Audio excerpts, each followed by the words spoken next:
కామారెడ్డి జిల్లాలో master plan తో భూములు కోల్పోతున్న 7 గ్రామాల రైతులకు మద్దతుగా బీజేపీ ఉంటుందని తెలిపారు. అంతేకాకుండా తెలంగాణలో బీజేపీ అధికారంలోకి వచ్చిన తర్వాత మాస్టర్ ప్లాన్ తో రైతుల దగ్గర నుండి లాక్కున్న భూములన్నిటికీ తిరిగి ఇవ్వడం జరుగుతుందన్నారు. అంతేకాకుండా రైతులు అధైర్యపడి ఆత్మహత్యలు చేసుకోవద్దని ఎల్లారెడ్డి మాజీ ఎమ్మెల్యే ఏనుగు రవీందర్ రెడ్డి మీడియా ముఖంగా రైతులకు విజ్ఞప్తి చేస్తామన్నారు.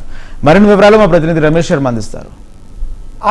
దాంట్లో భాగంగానే కామారెడ్డి ఏదైతే మున్సిపాలిటీ ఉంటుందో మున్సిపాలిటీ లోపల గతంలో ఈ యొక్క గ్రామ పంచాయతీ దాని దగ్గరగా ఉన్న గ్రామ పంచాయతీలు 5 గ్రామ పంచాయతీలను దీంట్లో విలీనం చేసి మరి ఇప్పుడు అక్కడ పండించే 3 పంటలు పండించే భూములను సారవంతమైన భూములను కూడా ఆ యొక్క రైతుల నుండి ఆ ఇండస్ట్రియల్ పేరుతో మరియు మాస్టర్ ఏదైతే వీటి పేరుతో ఆ యొక్క భూములను లాక్కోవడం జరుగుతుంది. దాన్ని గత 3 నెలలను కూడా రైతులు ఆ యొక్క ప్రభుత్వానికి వారి యొక్క ఎన్ని విన్నపాలు చేసినా కానీ ఆ యొక్క ఆగడాలు మాత్రం ఆ యొక్క భూములు లాక్కోవడం మాత్రం ఆగడం లేదు.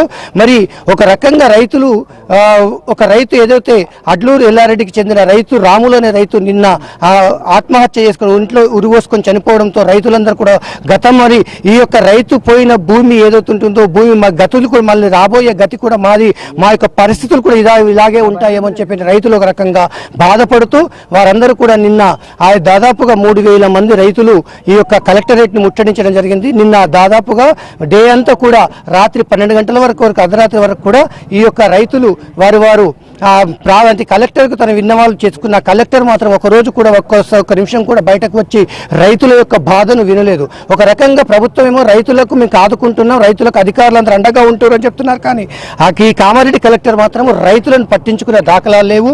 మరి దీనికి ఈ రైతులకు మద్దతుగా నిన్న దుబ్బాక ఎమ్మెల్యే రఘునందన్ రావు మరి అదే కాకుండా ఎల్లారెడ్డి మాజీ ఎమ్మెల్యే ఏనుగు రవీందర్ రెడ్డి కూడా ముందర ఉండి మేము మీకు అండగా ఉంటాం, రైతులకు ఈ యొక్క భూములు పోకుండా మేము కాపాడుతామని చెప్పి వారు చెప్పడం జరిగింది. మరి అలాగే ఆ విధంగానే వారు ప్రతిరోజు కూడా రైతులకు అండగా ఉంటూ రైతుల భూములు కాపాడడానికి వారు అహర్నిశలు కృషి చేస్తున్నారు.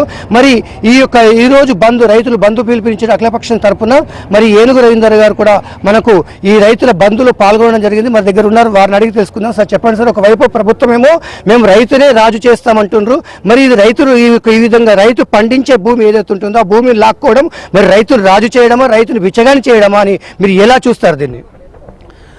రైతు ఎద్దు ఏడిచిన వ్యవసాయము రైతు ఏడిచిన రాజ్యము ముందు కూడదని సామెత ఉంది. కానీ కేసీఆర్ ఏం చెప్తాడంటే నేను రైతును రాజు చేస్తా అని చెప్తున్నాను, కానీ రైతును బిచ్చగాలం చేసే పరిస్థితిలో ఉంది. ఈరోజు కామారెడ్డి పట్టణం చుట్టుముట్టు ఉన్న గ్రామాలు అయితే విలీనం చేశారో అడ్లూరు కానీ అడ్లూరు ఎల్రెడ్డి కానీ ఇల్చిపూర్ కానీ లింగాపూర్ కానీ టేక్రియాల్ కానీ అదే రామేశ్వరపల్లి కానీ ఈ గ్రామాలను కామారెడ్డిలో విలీనం చేశారు. దీని అభివృద్ధి పేరిట ఈ మాస్టర్ ప్లాన్ తయారు చేసిన సందర్భంలో ఈ గ్రామాలకు సంబంధించిన దగ్గర సుమారు 2,000 పైచిలకు ఎకరాలలో మరి ఇండస్ట్రియల్ జోను 1,200 ఎకరాలు, మిగిలిన roads 100 feet roads 200 feet roads అట్లా గ్రీన్ బెల్ట్ అని చెప్పి మంచిగా 2 నుంచి 3 పంటలు వండే భూములను ఈ రకంగా పెట్టి ఏవైతే భూములు అసలు నిరుపయోగంగా ఉన్నాయో వ్యవసాయానికి అనుకూలంగా లేని భూములను మరి బాగా రెసిడెన్షియల్ జోన్గా కమర్షియల్ జోన్గా పెట్టారు. ఎందుకంటే ఆ భూములేమో ఇక్కడ స్థానికంగా ఉన్న లీడర్ల చేతుల్లో ఉన్నాయి. 100 కోట్ల రూపాయలు దండుకోవడం కోసం అది నిర్ణయం తీసుకొని ఇది మాస్టర్ ప్లాన్ ముసాయిదా రిలీజ్ చేశారు. మరి రైతులు అందరూ ఎందుకు చెందారు? ఇప్పుడు మేము మాస్టర్ ప్లాన్ పెట్టే ముందు మరి ఇట్లా అనుకుంటున్నామని చెప్పి గ్రామాల్లో గ్రామ సభలు పెట్టి నిర్ణయించుంటే అది తేలిపోతుండే. అది ఏమి లేదు, ఢిల్లీ కంపెనీకి ఇచ్చేసి ఎక్కడెక్కడైతే నంబర్లు ఉన్నాయో ఈ నంబర్లన్నీ ఇవి పెట్టేసేయండి, ఈ నంబర్లు మా నంబర్లు మాత్రం రెసిడెన్షియల్ పెట్టండి అని చెప్పి మంచిగా ప్లాన్ ప్రకారం చేసుకోరు. ఒకవేళ ఇవాళ నేను చెప్తా ఉన్నా, ప్రెస్ మీడియాకి చెప్తా ఉన్నా, ప్రజలకు తెలియాలి, ఒకవేళ ఈ ప్రభుత్వం గిట్ట నిరంకుశంగా అట్లే పెట్టిందే అనుకుందాం, మేము ఎంత పోరాటం చేసినా పెడితే ఇనే లేదు, వచ్చేది మా ప్రభుత్వమే, బీజేపీ భారతీయ జనతా పార్టీ ప్రభుత్వం వస్తుంది. వచ్చినాక ఒకటే స్ట్రోక్లో ఈ ఇండస్ట్రియల్ జోన్ను ఎత్తేసి బాజాబ్తా రైతులు మంచిగా భూములు వాళ్ళ పంటలు పండించుకొని వాళ్ళ ఇష్టం ఉన్నప్పుడు వెంచర్లు చేసుకుంటారా, అమ్ముకుంటారా, ఏం చేసుకుంటూ వ్యవసాయం చేసుకుంటట్టు చేసి ఏవైతే భూములు ప్రభుత్వ భూములు ఉన్నాయో అక్కడ చాలా భూములు ఉన్నాయి, మా దగ్గర గుట్టలు మస్తున్నాయి, అక్కడ ఇండస్ట్రియల్ జోన్ పెట్టడానికి ప్రయత్నం చేస్తాం. కానీ ఖచ్చితంగా పోరాటం మాత్రం చేస్తాం. ఇది ఏదో రైతుల కోసం వస్తున్నాం తప్ప ఏదో రాజకీయం కోసం వస్తలేము. ఇప్పుడు ఓట్లే 1 ఇయర్ దాకా ఓట్లు ఉన్నాయి, రేపే ఎల్లుండి ఓట్లు ఉన్నట్టు మాట్లాడుతున్నారు. ఇది కరెక్ట్ కాదు. 100కు 100% 100% ఈ రైతులకు ఈ భూములు వాళ్ళకే ఉండేటట్టు ఇండస్ట్రియల్ జోన్ పోయేటట్టు పోరాటం చేస్తామని చెప్పి సందర్భంగా తెలియజేస్తా ఉన్నాం.